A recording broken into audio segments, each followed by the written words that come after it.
Hello everyone and welcome back to our Shirin Dishu B'Halacha. We're holding today on Reish Nun Aleph Amud Beis. We're in Siman Shin Pei Beis and we are holding at Sif Yud Beis. So we had been discussing over here in Siman Shin Pei Beis the question of when you have a non-Jew who lives in a Chaser. Under certain circumstances, the Chazal said you have to be maskir rishus from the non-Jew. You have to rent the non-Jew's rights in the Chaser from him in order to then be able to make an Eruv Chatzeros. Says the Mechaber at Sif Yud Beis, let's say the non-Jew is not willing. He doesn't want to rent you his rights in the Chaser. What do? Yiskarev loy echad b'bnei haChatzer. One of the residents of the Chaser should make himself close to the non-Jew. He should become friendly with the non-Jew. Ad sheyasha loy reshusai, until the non-Jew will go ahead and lend some of his rights. What does that mean? He'll lend him his permission in the Chaser, in his bias, sheyahei loy reshus laniach by shum davar, so that he will give permission to one of the Jewish residents of the Chaser to place something in his house. By doing this, the Jew who now has permission to keep something in the non-Jew's house, he now becomes like the Schirai Ulekitoi. If you remember, we said a Sachir, the Schirai, is a full-time employee of the non-Jew. Lekitoi is literally a harvester, a seasonal employee of the non-Jew. And we have said that when you have to be maskir rishus from a non-Jew, you don't have to go to the non-Jew himself. You could go to Schirai Ulekitoi. You could go to one of the employees of the non-Jew, and you could rent the non-Jew's rishus from his employee. Now the Mechaber is saying, if you're stuck, what you could also do is, one of the Jewish residents of the Chaser could go ahead, become friendly with the non-Jew. The non-Jew will give him permission to store something in his house. By so doing, this Jewish resident is now going to have the status as Schirai Ulekitai of the non-Jew. He now will be considered, he'll have the same status as an employee of the non-Jew. Umaskir Shaloi Midasa Eino Yehudi. And now, this Jewish resident, who now has permission to keep something in the non-Jew's house, he could act like the Schirai Ulekitai of the non-Jew, and he could now go ahead and rent out the rights of the non-Jew to the other Jewish residents of the Chaser. The Yeshayimim, there is another opinion that says she'enoi tzarich lahaskir, that once you do this, the Jewish resident who got permission to store something in the non-Jew's house, he doesn't have to go ahead now and rent out the non-Jew's rights to the other Jewish residents of the Chaser. Instead, once he has permission to store something by the non-Jew, now all he has to do is, continues the Mechaber, all he has to do is now give his contribution to the Eruv Chatzeros, and that will be enough. And the truth is that logically, this works out very well. Let's realize what's happening over here. We have 19 Jewish residents in the Chaser. We have one non-Jewish resident in the Chaser. We have to be maskir rishus from the non-Jew. The non-Jew doesn't want to rent out his rights in the Chaser. So what did we do? So the fellow who lives in unit number 19, one of the Jewish residents of the Chaser, became friendly with Tony the non-Jew. Tony the non-Jew gives him the right to store something in his house.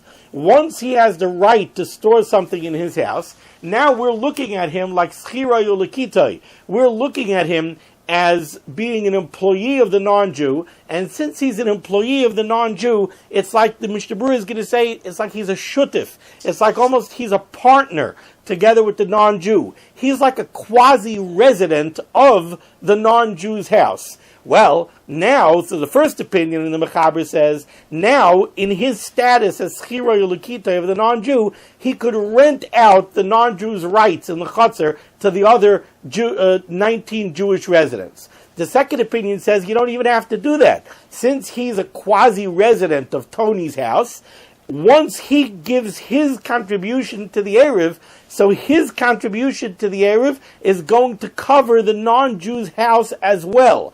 and now the non-Jew's house as well is going to be part of the Erev. So he doesn't have to take that extra step of renting the non-Jew's reshus to the other Jewish residents. All he has to do is join the Erev. Once he joins the Erev, he's joining the Erev on the part of his own household, and he's also joining the Erev on the part of the non-Jew's household. He's incorporating it into the Erev. Says the Mishnah Berurah in Ois Katan Lamed Vav.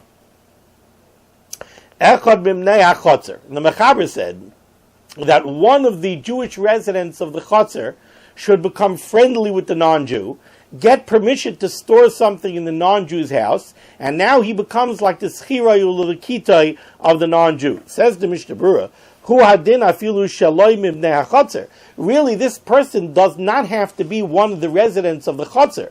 What's the goal over here? The goal is that this person is going to become friendly with the non-Jew.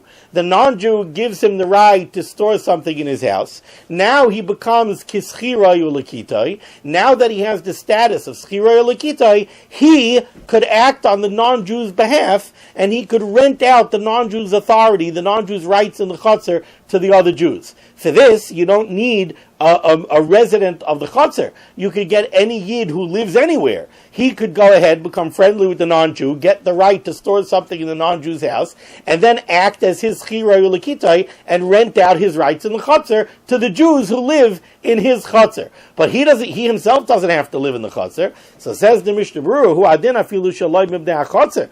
This fellow doesn't have to live in the Chotzer. V'orcha de milsa nakat. The Mechaber is just writing what would be the typical case. Who would typically do this? Somebody who has a vested interest. One of the Jewish residents of the Chotzer, they're the ones that have the problem. They want to make it a Ruva Chatzeros, and they're being prevented from making it a Ruva Chatzeros because this non-Jew lives there. So they have a vested interest. That's who's going to do it in a typical case. But it doesn't really have to be one of the residents of the Chotzer. Ois Katan Lamed Zayin, this person who becomes friendly with the non-Jew will get permission from the non-Jew lahaniach by shum davar to leave something in the non-Jew's house. Now here we have a very interesting Mishnah Berurah, and this is dependent on a sugya and erevin. Says the Mishnah Berurah, how does this work? What are the mechanics of this? Explains the Chavetz Chaim that, I'm sorry, I neglected to put my phone on vibrate. Give me 1 second there. Okay, silence it.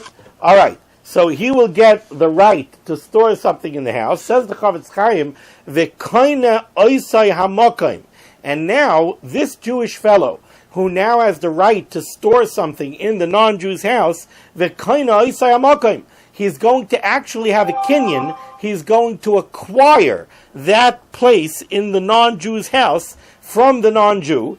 By virtue of the fact that he's going to store something in the non-Jew's house on Erev Shabbos. So the Chavetz Chaim is saying over here that the way this works, the mechanism over here, that since the non-Jew gave the right to one of the Jewish residents to store something in his house, now that non-Jewish resident could go ahead and he could act as the agent of the non-Jewish owner, and he could rent out the reshus of the non-Jew to the other residents. What's the mechanics? The mechanics are that when the Jewish resident stores something in the non-Jew's house, it's like he's kind of that place. He actually gets an acquisition over the non-Jew's property. And we'll see further on in the Mishnah Berurah how this works. Now the Mishnah Berurah says over here, right by the Ois Katan Mem Beis for the Sharet Tzion, in the middle of Ois Katan Lamed Zayin, Oladas Harbe Paiskim, according to many Paiskim, Mahani, this is effective, Afal Pisha Silka Yakach Misham. Even if later on the Jewish fellow takes the item that he placed in the non-Jew's house on Erev Shabbos, even if he removes it later, it doesn't have to stay there. Kevan Shekvar Kana Oise Hamakim Lanyach Boy Kishayirtze.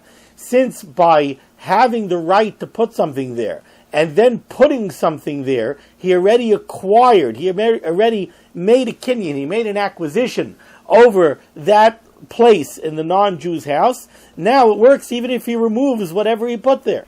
And now I think comes an important Mishnah Berurah, Katan Lamed Ches, where the Mishnah Berurah explains, and the Mechaber said that, again, the Jewish resident gets permission from the non-Jew to put something in his house. He puts something there, and then the Mechaber said, the Havalei kischirai ulekitoi. Now he becomes like an employee of the non-Jew. Says the Mishnah Berurah, Noiskat Lamches, the Havalei, Kevan sheyesh loy shituf imoi birishusai. So what the Chavetz Chaim is saying over here is, when the non-Jew gives permission to the Jewish fellow to store something in his house, and now the Jewish fellow goes ahead and does so, he puts a chayfetz of his in the non-Jew's house, now he becomes like a partner. That's the word shituf over here. Kevet sheyesh loy shituf imay b'rishusai. He gets almost like a partnership in the non-Jew's property together with the non-Jew. So by virtue of that partnership, he can now act as an agent of the non-Jew, and he could rent out, he could be maskir, the rishus of the non-Jew to the Jewish residents, so that they should be able to make an effective iruvei chatzeres. Ais katan lamites, umaskir. Now he could be maskir, the rishus of the non-Jew, even without his knowledge. Aval, b'loy schirus lo yoyel. However, the Mishnah Berurah points out over here, you do have to go the extra step, according to the first opinion in the Mechaber, you have to go the extra step, and the Jewish resident has to go ahead and rent out, be maskir, the non-Jews' rishus to the other Jewish residents of the Chotzer. If he doesn't do that, the Erev is not going to work. So to be clear on what he's saying is, according to the first opinion in the Mechaber, if you have the 19 Jewish residents, if you have the one non-Jewish resident, the non-Jewish resident gave permission to one of the Jewish residents to store something in his house, and now he's like a shutif, he's like a partner in the non-Jew's property. Don't think that now this resident doesn't have to do, now he doesn't have to rent out the rishus to the other residents. Maybe he could just join the Erev, and that will cover himself and will cover the non-Jew's household as well. According to the first opinion, that does not work. You need schirus. Still, the Jewish resident who has the permission to use the non-Jew's property, he has to act as an agent for the non-Jew and be maskir the rishus of the non-Jew to the Jewish residents. Without that step, according to the first opinion, this does not work. Why? Because according to this opinion, the Jewish resident who has permission to use the non-Jew's property becomes an agent of the non-Jew. He's stepping into the shoes of the non-Jew. So the same way the residents, the Jewish residents of the Chotzer had to rent the rishus from the non-Jew, now instead of renting it from the non-Jew, they're going to rent it from his agent. But they still have to rent it. If they don't rent the rishus from the non-Jew, the Erev will not work. This is not similar to the case that we saw earlier in Seif Tes, where we said, if you have 5 Jewish residents in a Chotzer, and you have 1 non-Jewish resident, so all 5 don't have to rent the rishus from the non-Jew. One of them could rent the rishus from the non-Jew, and now that he has the rishus of the non-Jew, he joins the Erev, and everything is hunky-dory.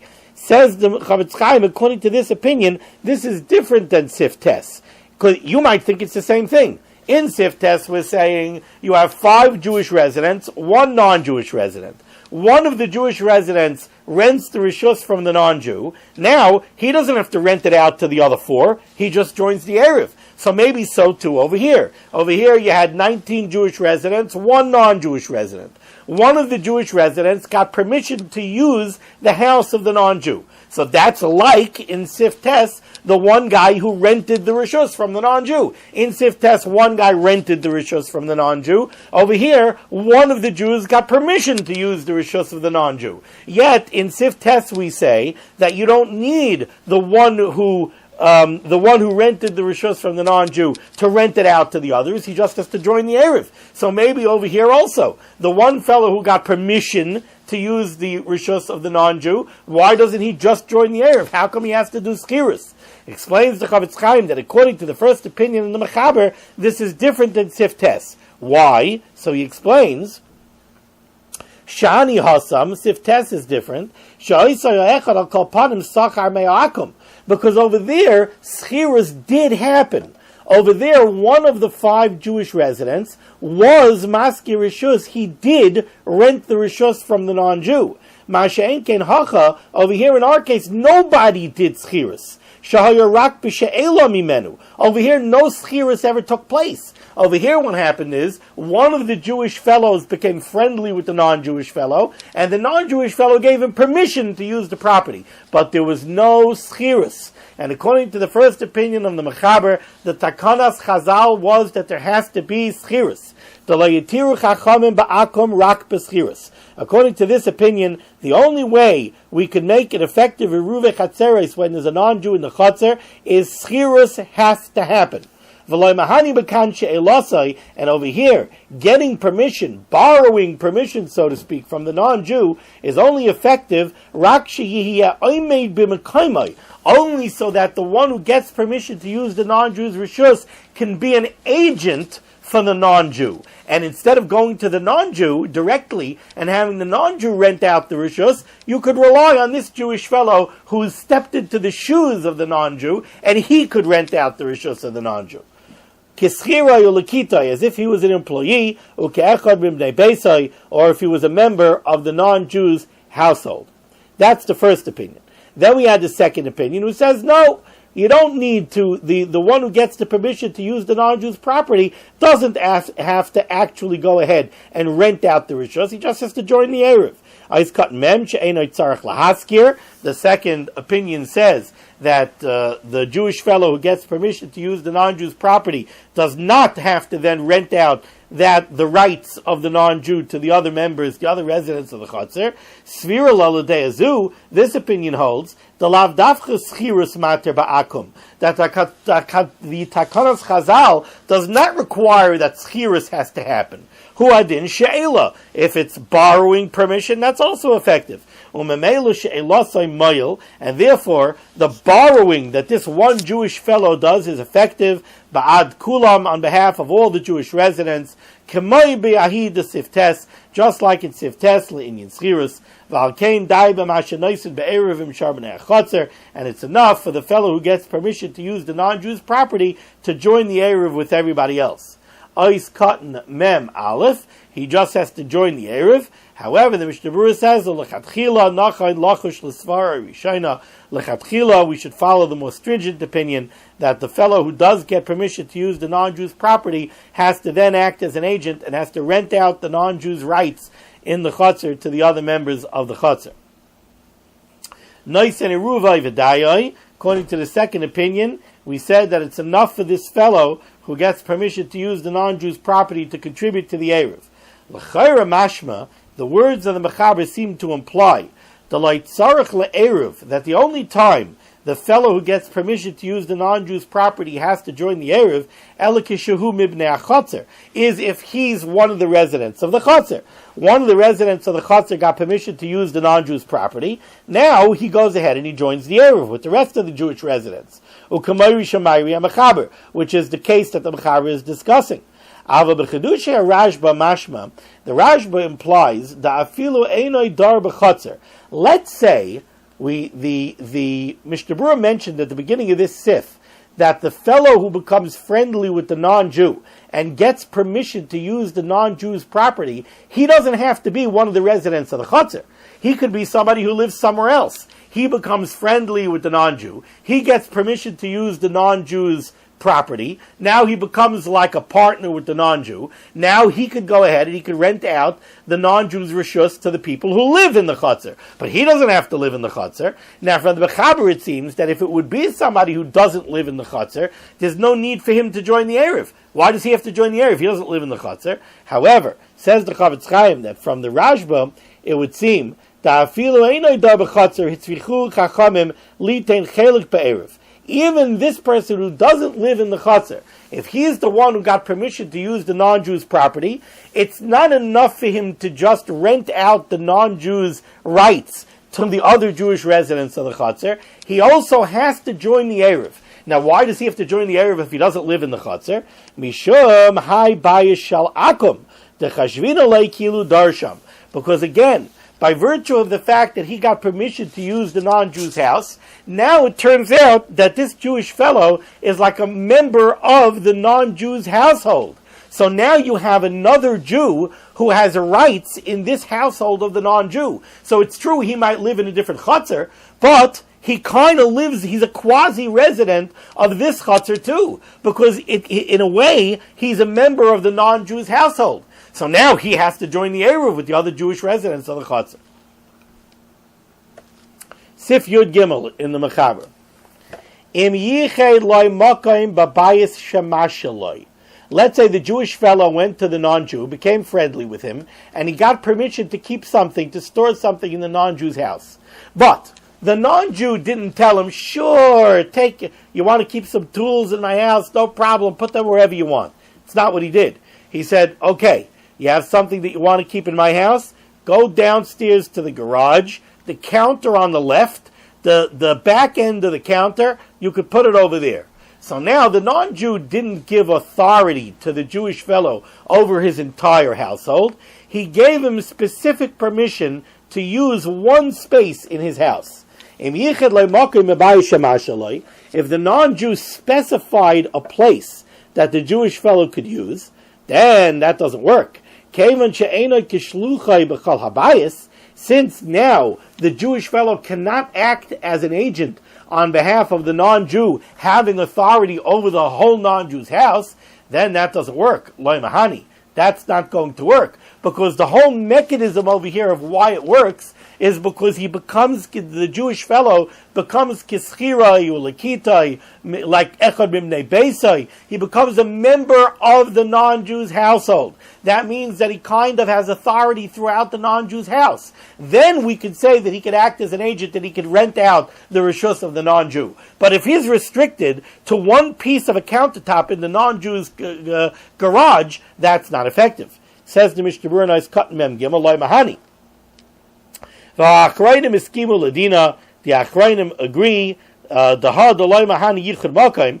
this halacha, that when the non-Jew specifies a place that the Jewish fellow could use, that it's not effective.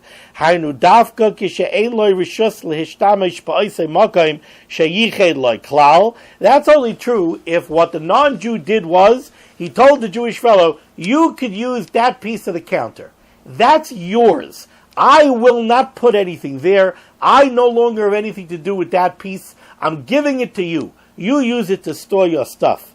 And he also gives up his right to remove the Jew from there. He says, look, I'm giving that to you. That's yours for the indeterminate future. I'm not going to throw you out. Now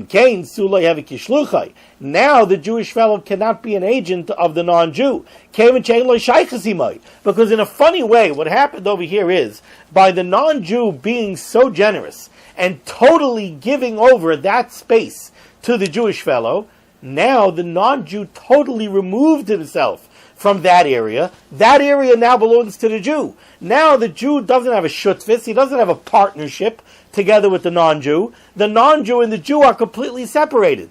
The Jew has his rights over that little piece of the countertop that the non-Jew gave him, and the non-Jew doesn't want to have anything to do with that countertop anymore. So now we can't say that the non-Jew is an agent of the Jew, because he's not a shutif, he's not a partner. But if the non-Jew retained his rights to still use that place, or if he retained the right to throw him out, then they still do have a partnership, so to speak, and then he could act as his agent, and then it would be effective. Okay, Sif Yudalad in the Mechaber.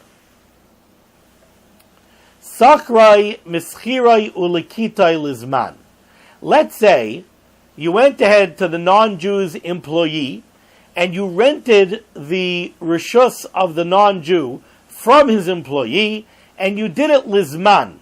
You did it for a fixed amount of time.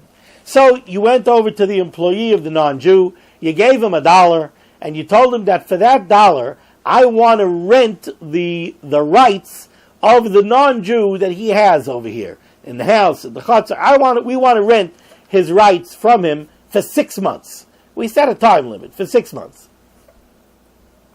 Af al pi shesilkoi toich hazman miyoi schiroi ulekitai. Let's say what happened now is the non-Jew fired the employee during the 6-month period. In month 2 of the 6-month period, the non-Jew fired the employee that the Jews rented the rishus from. So now, is that rental agreement still in force? Or do we say that since the employee is gone, the rental agreement that we made with the employee is null and void? Says the Mechaber, Af al pi shesilkai toich hazman mi yoskiroi ulekitai. Even if this employee was dismissed during the time period that the rental agreement covered, mutarim ad time hazman. The rental agreement remains in effect until the end of that time period. Says the Mishnah Berurah, cut mem daled, af al pi shesilkai toich hazman. Even though the non-Jew fired the employee in middle of the time period that was covered by the rental agreement that was made with the employee, it's still effective. Hatam. The reason for this is because once you rented the rishus from the employee of the non-Jew, we don't look at it that you rented it from the employee, but when the employee is gone, it's null and void. The way we look at it is the employee represented the owner. So when you made an agreement with the employee, it's as if you made the agreement with the owner. I don't care if he fires the employee. Somebody fired the employee. It's like you go to the owner of a warehouse and you tell him, I want to rent your warehouse. You usually don't deal with the owner. You usually end up dealing with the property manager. So you go ahead, you make a deal with the property manager, you sign up a contract, the property manager gives you a 10-year lease. Then 3 days later, the owner fires the property manager. Can't back out of the agreement. He was authorized, the property manager was authorized to go ahead and enter into that agreement. That agreement is binding. So too over here. You entered into a rental agreement over the non-Jew's rishus together with his schiroi or lekitai. That's considered binding. It doesn't matter if he fires the schiroi or lekitai. The schiroi or lekitai did it with the authority of the owner. Mutarim ad time hazman. It's going to be effective until the time period covered by the agreement is over. Says the Mishnah Berurah, the same din would apply if the employee died. Okay, continues the Mechaber on the bottom line. But let's say when you made the rental agreement with the employee, you did not make it for a set period of time. You entered into a stam agreement. You said, listen, we're using you as an agent, we want to rent the rishus of the non-Jew. And no time period was mentioned. He said, okay, you gave him $1, you entered into a rental agreement. If you entered into a stam agreement, kevan shesilkai, once the employee is dismissed, nispatal aschirus. Then the schirus agreement, the rental agreement, is null and void. Explains the Mishnah Berurah why this is true. Aiskat memvav. Kevin shesilkai nispatal. Once the employee is dismissed, the agreement is over with. Taharei bistama. Because if you remember, we said earlier, when you enter into a stam rental agreement, when you enter into a rental agreement that doesn't have a set time period, Yachal lachzar achar Shabbos Rishona Masai Sheyirtza. Then we said the non-Jew could back out of the agreement whenever he wants after the first Shabbos. You enter into an agreement with him, you tell him, listen, we have to rent your rights in the chutzner, it's a Shabbos thing, so that we should be able to carry on Shabbos. He says yes. Now, once one Shabbos was covered by that agreement, the non-Jew could back out. He can't back out before the first Shabbos because he understood that it was at least for one Shabbos. He knew that you were doing this for Shabbos purposes. So it has to be covered by one Shabbos. But after one Shabbos, the non-Jew could already say, hey, I only meant this for one Shabbos. I didn't mean for more than that. So too over here. If you entered into an agreement with his employee, and it was a stam agreement, so then, so since it was a stam agreement, you can't say that, we entered into an agreement with the employee and it should last forever. It was a stam agreement. The owner could back out whenever he wants. He terminated the employee. Okay, he's backing out of the agreement that the employee made. Okay, we're going to stop over here. With Hashem, tomorrow we will pick up with the Ramah on the top of Reish Nun Beis, Amen Aleph. Be well.